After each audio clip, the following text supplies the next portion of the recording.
Imagine the ultimate cowboy showdown in Hollywood. Taylor Sheridan, the rugged filmmaker who's been lassoing hearts with his gritty Western tales, is saddling up and riding from Paramount to NBCUniversal. But here's the twist. While NBCU gets Sheridan's fresh ideas starting in 2026, Paramount is holding on to the legendary Dutton Ranch and all its sprawling universe. It's a business maneuver that's sparking debates about loyalty, money, and who really owns the frontier of entertainment. Curious about how this all unfolded? Stick around, because the story is as layered as a good Western script. Let's rewind to 2020, when Paramount Global, back then known as Viacom CBS, made a pivotal decision. They licensed the streaming rights for Yellowstone, Sheridan's breakout hit series. You can check out more on it here, https://hollywoodreporter.com/Yellowstone, to Peacock, NBCUniversal streaming service. This was a smart move at the time, allowing Peacock to build its audience with a show that was already gaining traction on basic cable.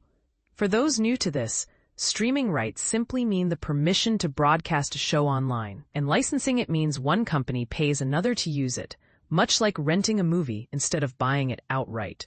Fast forward to now, and Sheridan himself is making a major shift. This actor-turned-writer-director powerhouse. Learn more about him at https://hollywoodreporter.com/Taylor Sheridan has signed a lucrative film deal with NBCUniversal, the conglomerate that houses big studios like Universal Pictures and Focus Features. The deal kicks off in 2026, but his existing TV contract ties him to Paramount through 2028. After that, expect his television projects to migrate over to NBCU as well. It's like a star quarterback signing with a new team, but finishing out his current contract first, ensuring everyone gets their share of the action. And this is the part most people miss. Sheridan's move feels like fulfilling his own manifest destiny, a nod to American expansionism, where he's bringing his unique style, think raw, character-driven stories of the American West, directly to NBCUniversal, particularly its streaming platform, Peacock. Interestingly, Peacock became the unexpected streaming home for Yellowstone, a show that Sheridan co-created with Paramount. For beginners, manifest destiny here is a playful metaphor, referencing the 19th century belief that the U.S. was destined to expand westward. In this context, it's about Sheridan conquering new creative territories. Yellowstone first aired in 2018, well before Peacock launched in 2020. It even predated the 2019 merger of CBS and Viacom into what would become Paramount Global in 2022. The series also came before Paramount Plus, launched in 2021, and its predecessor, CBS All Access, from 2014. In 2020, when NBCU grabbed the streaming rights, Yellowstone was pulling in a few million viewers per episode on basic cable. A solid number, especially since Nielsen ratings didn't track streaming back then. But for Paramount Network, formerly Spike TV, which was rebranded and trying to make a name for itself, it was a game changer. By the end of season 3, see the ratings here, https://hollywoodreporter.com/news/Yellowstone finale, scores series high ratings 4049891. Yellowstone had overtaken AMC's The Walking Dead as the top cable show, proving its explosive popularity. Realizing they'd underestimated the show's potential, Paramount doubled down. They greenlit around 100 spinoffs, sequels, and prequels, securing all multi-platform rights. That means TV, streaming, and even potential movies or merchandise for themselves. The Yellowstone universe is now expanding with titles like 1923, 1883, 1944, The Dutton Ranch, The Madison, Y. Marshalls, and possibly even 6666. Sheridan, ever the prolific storyteller, has also ventured beyond the Dutton family with shows like Mayor of Kingstown, Tulsa King, Lioness, and Landman. Think of it as building an entire Wild West franchise where each new project adds layers to the lore. Much like how Marvel expands its superhero universe with interconnected stories. The silver lining for Paramount? They retain control over all this Yellowstone magic, past and present.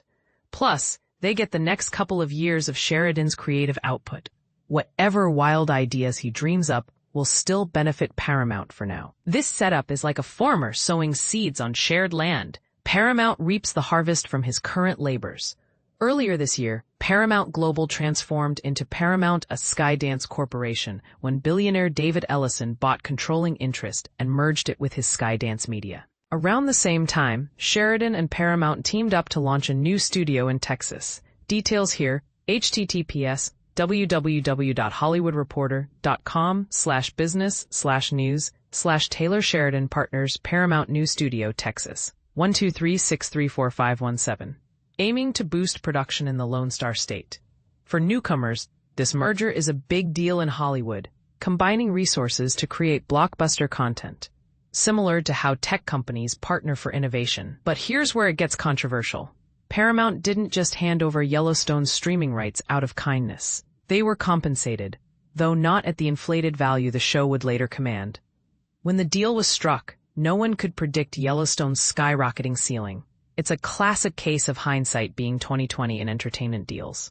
Instead of matching what Sheridan might argue is the fair market value, FMV, for 2025, the new Skydance-led Paramount is splashing cash on other hits, like deals with the creators of South Park. Read about it here.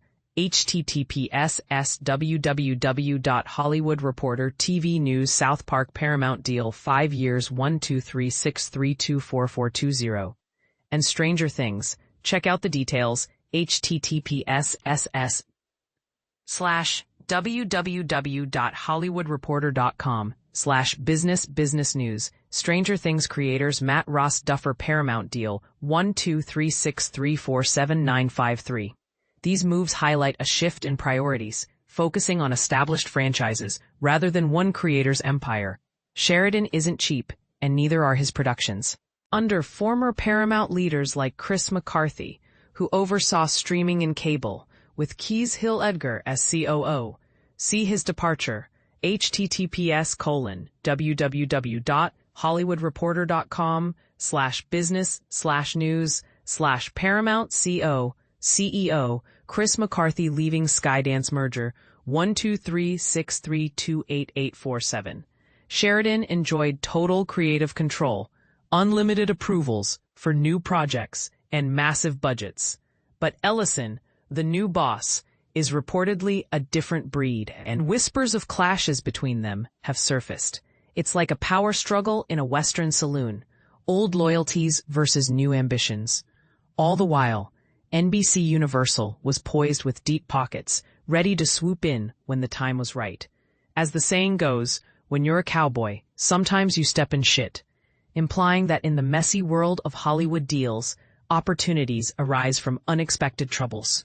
Now, this whole saga raises some intriguing questions. Is Sheridan's move a betrayal of Paramount or just smart career maneuvering in an industry where talent is king? Should Paramount have held on to him tighter, or was NBCU's offer too good to refuse? And what does this mean for the future of Yellowstone viewers? Will the spinoffs lose their edge without Sheridan's direct involvement? Do you see this as a corporate power play or a natural evolution in entertainment partnerships? Share your thoughts in the comments. Do you agree with Sheridan's shift or think Paramount got the raw end of the deal? Let's discuss.